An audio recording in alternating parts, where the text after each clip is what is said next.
and understand that there's an urgency here, and that if you're not practicing something now, if you're not aware, if you don't have a path towards something better, you're rotting on the vine, and the day of reckoning will come at some point, and it will be painful. You're not going to feel it suddenly, it'll be slow, but it'll come and it won't be good. And it doesn't mean like every day has to be a grind and has to be awful. Oftentimes, if you're in a bad job, just being aware that you now have a plan is enough to lift you out of that depression. Okay, I'm working at Burger King, but I know I'm going to get to this community college and get a degree here after I save enough money. Having a goal is like, will change you completely from being depressed or not taking care of yourself to being energized and moving in the right direction. Let's start out by writing about what I'm struggling with. And so that's where the whole theme of hope came in. I didn't know what to hope for anymore. And that, strangely enough, that caused me to be just as depressed as low points in my life, where I had no money and my girlfriend left me, and I also had nothing to hope for. And so it made me realize that, you know, what's going on in the material world is totally, you know, not the point. What matters is, do we have that vision of hope in our mind? Do we see a possible future for us to step into that will make our lives better? I think a lot of people, especially entrepreneurs, get caught up in these big ideas or big visions when they're in a small place to start and when they feel like it's too unattainable. And so I always talk about starting with something simple, the next step. And so for me, the next step was to get off the couch and feel like I was an adult. Right. Because I felt like a child eating macaroni and cheese. And that was the first step for me, was to, what do I need to do to make enough money to get to the next step? Think about the person you would most like to be in life. Maybe it's one of your contemporaries, maybe it's somebody a little older, but pick out the person you admire the most, the person that you'd change places with if you could. And then write down why you admire them. Just put it on a piece of paper. And then figure out the person that you would least like to change places with. Who really turns you off? Who do you find repulsive? And list the reasons why that person turns you off so much. And put those down on the other side of the paper. And then look at that list. And you'll find that everything on the left-hand side, what you admire in other people, the qualities they bring to life, cheerfulness, generosity, all kinds of things, you'll find those are things you can do yourself. It's very simple. You got to apply yourself, but the habits you form in doing that early on will carry you through life. And on the other hand, you'll find that the things that make people repulsive, selfishness, obnoxiousness, all these things, egotism, are things that no one has to have. If you find those in yourself, you can get rid of them as long as you get rid of them early. So you write down a list of what you admire, what you find contemptible. Behavior becomes a habit. So if you do that, 2 or 3 years from now, if you go through the same exercise, you'll find out that the person you admire the most is yourself. But it's not a bad thing. I mean, you want to be somebody you like, and you don't want to be somebody that you dislike. And form those habits early.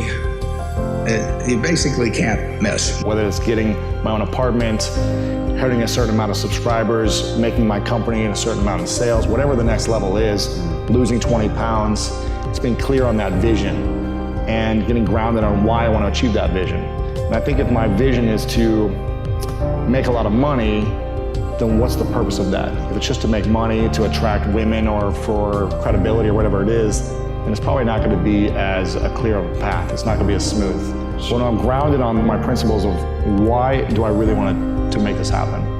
Why is it going to serve me, and how am I going to impact the most amount of people by doing this? Knock that thing out of your brain that you think you know what the universe is like, that you understand the galaxies and what's going on. You really don't have any idea. You need to get back that sense of wonder and excitement and openness and flexibility of mind.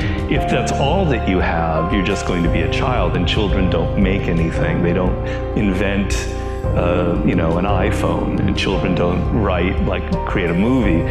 You'll just be like a child. No, you have to have your skill, your talent, and all of that. But if you're able to maintain a fluid mind, I call it synth mastery, a yoga for the mind. How do you literally stretch your mind so it becomes as flexible as, so you can do a down dog mentally. And negative capability is rule number one for being a creative person. And if you don't follow anything else in mastery, that would be enough.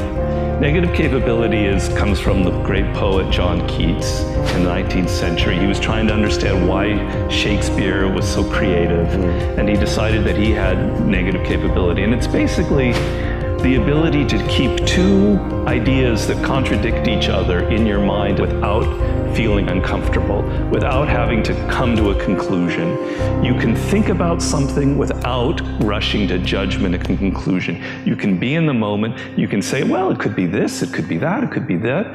And you don't have to decide whether it's A, B, or C. You're open to adopting 3 or 4 different viewpoints. For you to have any vision of hope in the future, something needs to be better or worthwhile. Like, it needs to be valuable. The life you're looking to create. And it can be anything. It can be helping out the kids at the local school. It can be building a company. It can be buying a new car, whatever. You need to decide that something is more valuable than what you have today. And oddly, a lot of people struggle with that. They don't know which way to go. They don't know what a better life would look like. Or they want to do so many things that they do nothing. And so they don't go anywhere. So it's like you got to pick that one thing that is kind of the central value in your life. And then the second component is that you need to feel that you're capable of getting there. So it's like if I decided that the goal of my life is to be, the prime minister of Czechoslovakia, that's not going to happen. That's just unrealistic. And so if you have this vision that is just completely detached from reality, and you see this a lot, people will pick goals or dreams that are just so out there that it gives them an excuse to not do anything. It's like, oh, well, there's no way I can make it anyway, so I might as well just.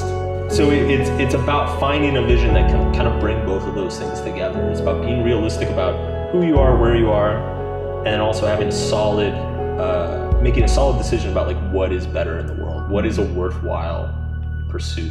We want to believe that there are shortcuts to success. We want to believe we can take a drug or we can do something that'll make it quick and easy. But the truth is, it takes grit, it takes persistence. It's the people like Thomas Edison, who had no education, who came from a very poor background, who really end up making it in life because they are persistent and they don't settle for anything remotely mediocre. That's what ends up making you get ahead in the world, and it's really democratic. And that's what's so great about it. And that's what's so great about the world that we live in. We live in a time where things are not purely democratic, don't get me wrong, but they are much more democratic than they were in the past. A meritocracy. It's not about if you went to Yale or if your daddy is rich. It's about you, and you have the material to get there. And one last thing I'll say on that is one of the people I interviewed for Mastery, Paul Graham, who has a company called Y Combinator in Silicon Valley, which is a sort of a training school for people who want to create a startup. He said that there is no correlation between where people went to university and their success at Y Combinator. There's zero correlation. Whether you went to Yale or you went to Dallas Community College, there's equal chance that you will be successful. I thought that was an amazing thing to hear, and he's seen that in action with tens of thousands of people